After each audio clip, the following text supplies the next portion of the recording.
Hello. So in this video, we're going to talk about Nick Castle's film, Major Payne. This is a comedy.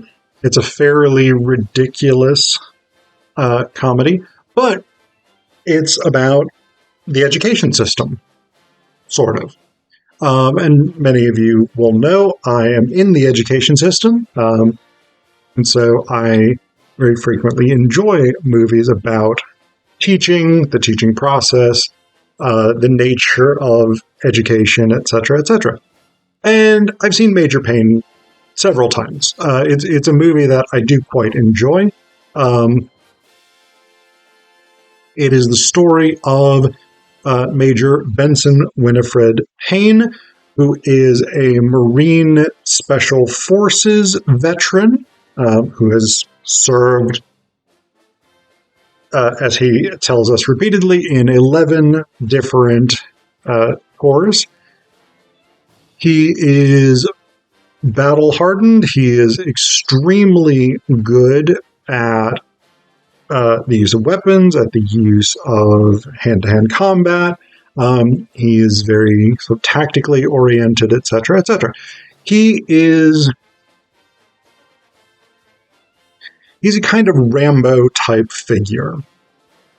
But apparently he's too good at his job, which is his downfall, because at the beginning of the movie, he returns from basically single-handedly capturing this drug lord in a raid on a compound in South America.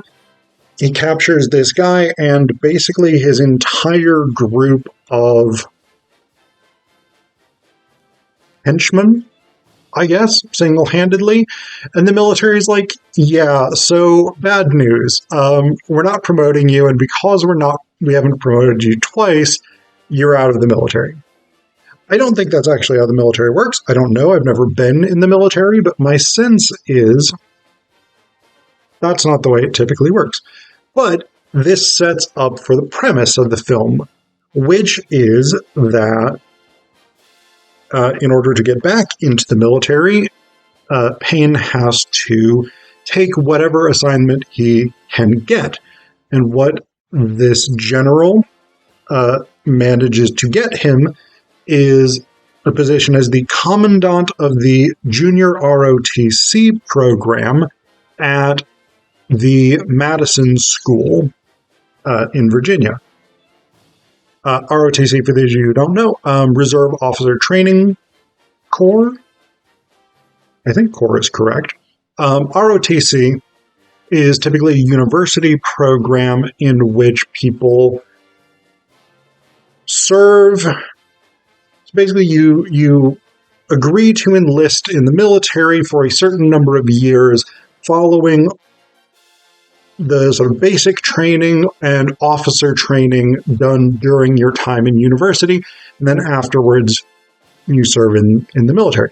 JROTC is the junior version of this for high school, middle school, whatever it is. That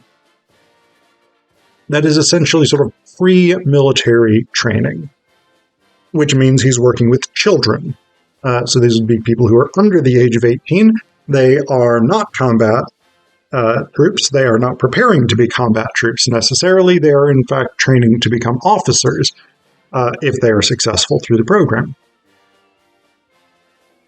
Payne does not seem to understand the distinction between I'm teaching children and I am training people for combat, which is where much of the conflict comes in.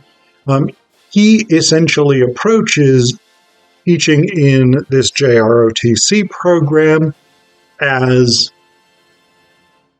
the sort of thing that one would stereotypically expect of proper Marine Corps or Special Forces training. This puts him, of course, into conflict with the actual students of the JROTC program, who are not particularly keen on this very rigorous and very insult-driven training program. It also puts him into conflict with Emily Walburn, who is the romantic interest of the film. She's the school counselor, and she has a much more nurturing, sort of touchy-feely, and I don't say touchy-feely to be dismissive of it. I actually genuinely think what she does is in many ways good, but she is also written to be a caricature in the way that Payne is written to be a caricature. And so she is this sort of touchy-feely, let's have an open dialogue, let's be supportive, whereas Payne is very much a ruthless discipline. I will penalize students if they challenge my authority, etc., etc. And so they are in conflict, but she also, and this is a somewhat problematic aspect of the film, she sort of uses her feminine charms to manipulate him. And of course, that can happen in real life, but it is problematic to present that as the thing that she is doing, right? That she is, and it's hard, I think, based on the film to imagine that she does not intend to do this. So that's part of what I say is problematic about it. This narrative that, women are just going to use their looks and the implicit promise of sex or romance or whatever to manipulate men. This is a very problematic notion because it undergirds a lot of anti-feminist, misogynist, patriarchal arguments for, say, not believing claims of sexual harassment or violence, etc., etc. But that is not what the movie is about. That's a minor component of the movie. But the main conflict of the film is between Payne and the cadets, largely led by Alex Stone. So I actually looked this up. So Major Payne is played by Damon Wayans. He's a very good fit for it, I think. Emily Walburn is played by Karen Parsons. Alex Stone is played by Steve Martini, and I actually looked this up because he's supposed to be, say, 16, 17, something like that. He's in this school, and he's young enough that he can be in this school for the not only the year that makes up the bulk of the film, but the second year, because the film closes with a second batch of cadets in the new school year. And Stone is still there. So he's got to, at the very least, be a junior during the majority of this. I looked up Steve Martini. This film came out in 1995. Steve Martini, I think, was about 19 or 20 when the film came out, if I'm not mistaken. He looks like he's like 40. He really does. It is that sort of weird casting choice where it's like, yeah, this person is supposed to be playing a high schooler, but boy, howdy, do they not look like a high schooler. Most of the other cadets do actually look like they are relatively young. So that's to be fair. The other major cadet who gets a real sort of central role is Kevin Tiger Dunn, played by Orlando Brown. And he, I think, very much was a child at the time. But he is... So Alex Stone is very much this sort of rebel without a cause type character. He is constantly pushing back against Payne's authority. He spends most of the movie trying to get rid of Payne, etc., etc. Tiger is the youngest member of the group. He's like 6. And because he's younger, he doesn't really fit into the program very well. He's orphaned, and so he's sort of untethered from typical familial relationships. And so as Emily Walburn and Payne come together, increasingly Tiger is the third character in that emerging family dynamic. So you have the sort of general, everybody hates Payne. So Emily Walburn doesn't hate him. She doesn't like his training methods. She wants him to move toward the approach that she takes to childcare, education, etc., etc. But the cadets hate him. Most of the movie is spent with them in conflict, Payne trying to enforce discipline, them trying to resist him and get him removed from his position. But of course, you have to, at the end, have a happy ending. So the question becomes, what determines a happy ending in this context? The school has placed last for however many years in the Virginia military games. That is why Payne is brought in, specifically to help this school win, which for some reason is important to the Marines.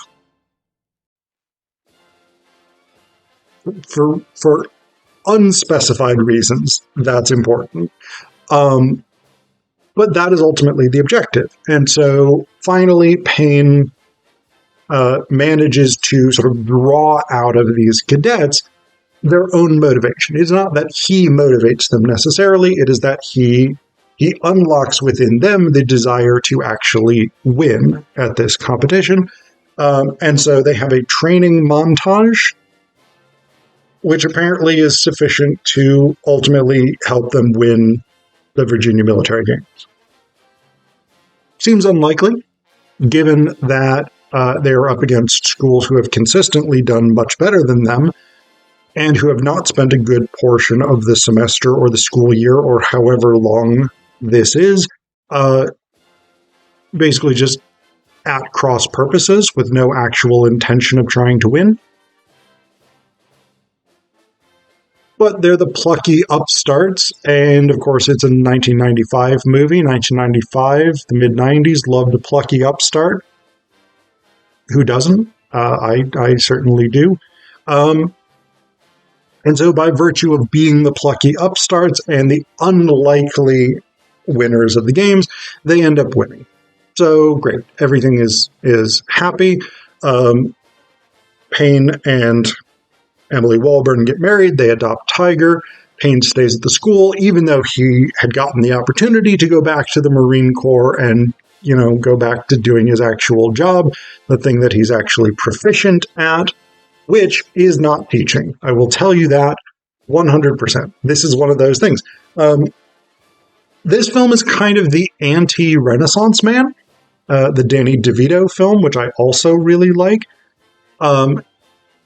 In that, right, in Renaissance Man, you have somebody who is totally unqualified to be teaching in a military institution, brought in to teach in a military institution. Here, you have someone who is too military to actually do this teaching job in JROTC, who's brought in to do this job in JROTC. They're basically mirror images of one another in that sense.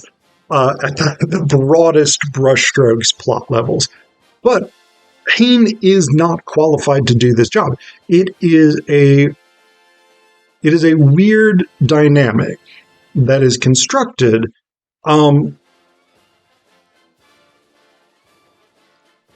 because it is not the same thing to train combat groups for the military. That is not the same thing as it is to teach children. And the fact that it's largely treated as the same by the military seems seems to me to not be an accurate representation. The military in this movie seems to me to not be an accurate representation of how the military approaches JROTC. Like, I don't know, because I've never been JROTC, I've never been in ROTC. My suspicion is that you do not take somebody directly off of the battlefield out of special forces and say, here, teach these children. My suspicion is that that is not how it works. They don't typically just thrust people into a type of work that they are completely unprepared for on the assumption that I'll just figure it out and there's not going to be any negative after effects of this. I mean, and again, like in Renaissance Man, which also itself has an impractical, unlikely premise, this is the source of the comedy. And so I accept that. That is what it is. That as far as sort of the economy of constructing a comic film goes, cool. Perfect. It is also one of those things where you cannot look too closely at it. You cannot ask the film to make sense. So yeah, that's what that is. How much that is a problem, I don't know.